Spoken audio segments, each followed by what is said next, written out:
ఆంధ్రప్రదేశ్ ప్రారంభంలోనే నష్టంతో పుట్టింది. ఎప్పుడైతే హైదరాబాద్ని కోల్పోయినటువంటి రాష్ట్రమైందో, హైదరాబాద్లో వచ్చిన మిగులు ఉమ్మడి రాష్ట్రంతో పంచుకునేది తెలంగాణకి మాత్రం వచ్చింది సహజంగానే. ఆంధ్రప్రదేశ్ లేకపోయేసరికి లోటు వచ్చింది. ఆ తర్వాత ఆంధ్రప్రదేశ్లో కూడా కొంతకాలం పాటు 14 నుంచి 19 దాకా సంక్షేమాన్ని అందించారు, అభివృద్ధిని కూడా గట్టిగా చేపట్టారు. వనరులు లేకపోయినా కూడా పోలవరం ప్రాజెక్ట్ కావచ్చు, రాజధాని నిర్మాణం కావచ్చు, రాజధాని కంటే ముఖ్యంగా ఒక గ్రీన్ ఫీల్డ్ సిటీ నిర్మాణం కావచ్చు, కియా మోటార్స్ లాంటివి కావచ్చు, మౌలిక సదుపాయాల కల్పన కావచ్చు, చిత్తశుద్ధితో ప్రయత్నం జరిగింది. కొన్ని పొరపాట్లు రాజకీయంగా దొరికినా కూడా 2014 నుంచి 19 దాకా జరిగితే 2019 నుంచి అసలు అభివృద్ధి అంటే పాపము, సంక్షేమమే పరమార్థము, సంక్షేమమే పరిపాలన, అభివృద్ధిని అడిగితే వాడు పెత్తందారు, ఇది వర్గ పోరాటము, పేదలకు అభివృద్ధి ఎందుకు, పేదలకు రోడ్లు ఎందుకు, పేదలకు మౌలిక సదుపాయాలు ఎందుకు, మేము ఫ్రీగా ఇస్తున్నాం కదా, నెలలా బ్రహ్మాండంగా ఇస్తున్నాం కదా అన్న ఒక విచిత్రమైనటువంటి ప్రమాదకరమైన వాదన తీసుకొచ్చారు. చివరికి రాష్ట్రాన్ని అధ్వాన స్థితితో నెట్టారు. అసలే కష్టంలో ఉన్న రాష్ట్రాన్ని ఈవేళ అప్పులు ఊబులు కూరుకుపోయేట్టు చేశారు. కాబట్టి ఈవేళ మళ్ళీ ఒకసారి సంక్షేమానికి అభివృద్ధికి సమతూకాన్ని పాటిస్తూ, పొదుపరితనాన్ని పాటిస్తూ, ఇతరులను చూసి తెలంగాణను మరో రాష్ట్రాన్ని చూసి లేని డబ్బులు ఖర్చు పెట్టడం కాకుండా మౌలికమైన క్రమశిక్షణ పాటిస్తూ మౌలిక సదుపాయాలను బాగు చేసి పెట్టుబడులను ప్రోత్సహిస్తే అయినా 3-4 ఏళ్ళు కనీసం పడుతుంది, ఒక 5-6 ఏళ్ళు కూడా పట్టచ్చు ఒక గాడిన పడ్డానికి.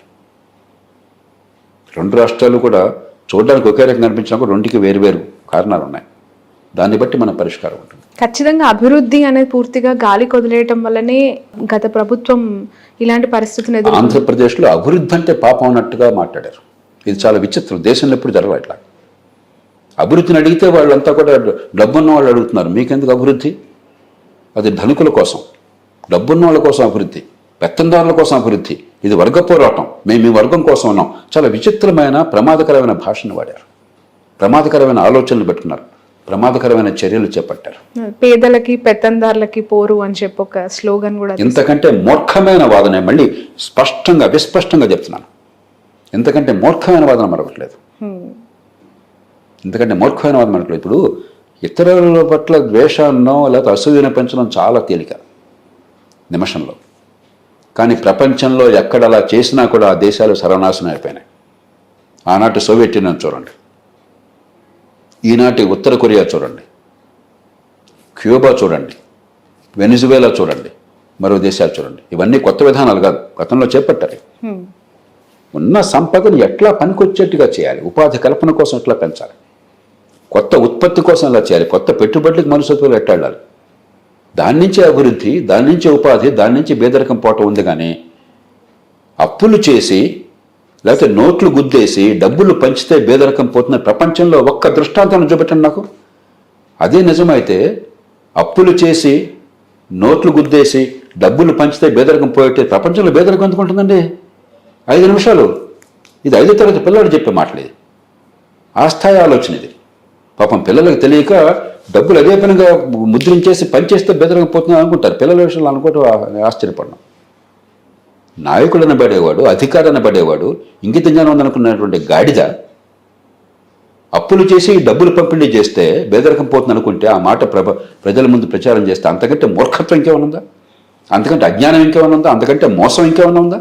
బట్ సార్, ఆ సంక్షేమ పథకాల గురించి మాట్లాడుకుంటే ఇప్పుడు కూడా ఈ కూటమి ప్రభుత్వం సూపర్ 6 అనే పథకాలకు సంబంధించి ఇంత ఎర్లియర్ స్టేజ్లోనే చాలా ఇబ్బందులు పడే పరిస్థితికి వచ్చింది. ఖచ్చితంగా ఏమైందంటే, రాజకీయంగా మీరు ఊబిలో కూరుకుపోయిన తర్వాత సంక్షేమం అనేది అందించకుండా ఓట్లు అసాధ్యమైన పరిస్థితి వచ్చిన తర్వాత సంక్షేమాన్ని కాదు అన్న, అందుకే సంక్షేమం వద్దని అంటలా. కానీ సంయమనాన్ని పాటించండి, పొదుపరితనాన్ని పాటించండి, ప్రజలకు వాస్తవాలు నచ్చ చెప్పండి. కనీసం అప్పు చేసి పప్పు కూడా తినకుండా ఉండండి. మీకు వచ్చేటువంటి పన్నుల డబ్బుల్లోంచి మీరు జీతభత్యాలకి, వడ్డీలకి, సంక్షేమానికి ఎంతైనా ఖర్చు పెట్టండి, మీ ఇష్టం. కానీ అప్పు చేసి ఆ డబ్బు దీన్ని ఖర్చు పెట్టి వచ్చే తల మీద భారం మోపితే అభివృద్ధి, ఆదాయం పెరగట్లేదు, ఖర్చు పెరుగుతుంది, వడ్డీలు పెరుగుతున్నాయి, అప్పులు పెరుగుతున్నాయి, కాలక్రమేణా ఊబిలో కూరుకుపోతాం. కాబట్టి ఆ సమతూకం కావాలి. అంచేత ఒక పక్కేమో ఈ సమతూకాన్ని పాటించాలి, అప్పు చేసి పప్పు కూడా కాకుండా.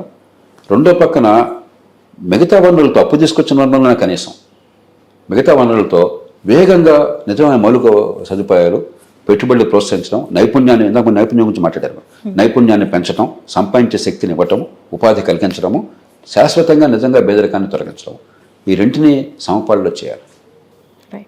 Okay sir, thank you so much. చాలా సమయం తీసుకున్నాను. Thank you.